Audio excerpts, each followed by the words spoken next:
నేను బాస్మతి రైస్కి 1:1 తీసుకున్నాను కదండి, వాటర్ తీసుకుంటాను చెప్పాను కదండి. ఇది water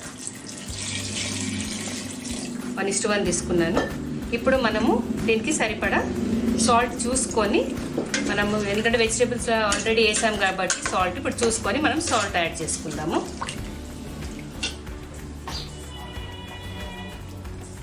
salt according to your taste add చేసుకోండి. సో ఇప్పుడు మూత పెట్టేసి వాటర్ బాయిలింగ్కి వచ్చేదాకా వెయిట్ చేద్దాం.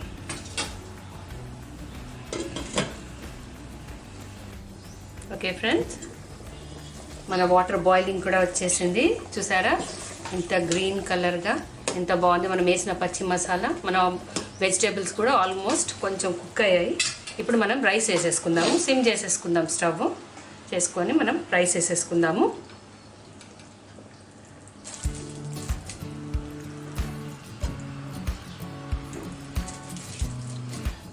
ఓకే అండి, రైస్ కూడా వేసేసుకున్నాం కదా. నేను వెజిటేబుల్స్ కూడా చాలా పెద్ద పెద్ద పీసెస్గానే కట్ చేసుకున్నానండి. సో మనం ఇంకా దీన్ని మూత పెట్టి ఉడకనిచ్చుకుందాము.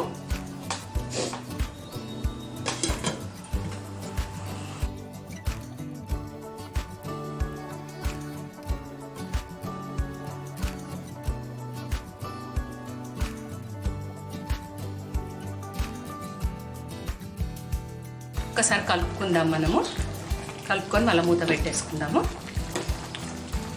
ఓకే, కొంచెం చూసిరండి, మనం పీసెస్ పెద్ద పెద్దగా కట్ చేసుకున్నందుకు పీసెస్ కూడా స్మాష్ కాలేదు. ఇప్పుడు మనము దీంట్లో కొంచెం నిమ్మరసం వేసుకుందాము, కొంచెం పుదీనా. మీరు పుదీనా కొంచెం ఎక్కువ కూడా వేసుకోవచ్చండి, మంచి అరోమా వస్తుంది పుదీనాతోటి. కొంచెం కొత్తిమీర.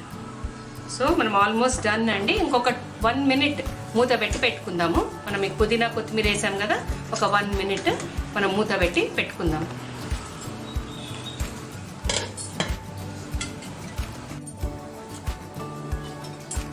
ఓకే అండి, మన పలావ్ రెడీ అయిపోయింది. మంచి అరోమా వస్తుందండి. ఇంకా మనం లాస్ట్ ఒక 1.5 teaspoon నెయ్యి వేసుకుందాం.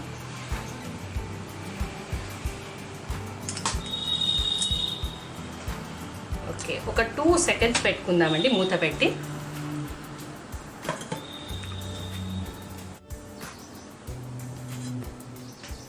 ఓకే, మన డెలిషియస్ పలావ్ రెడీ అయిపోయిందండి. మనం ఇప్పుడు డిష్ అవుట్ చేసేసుకుందాము.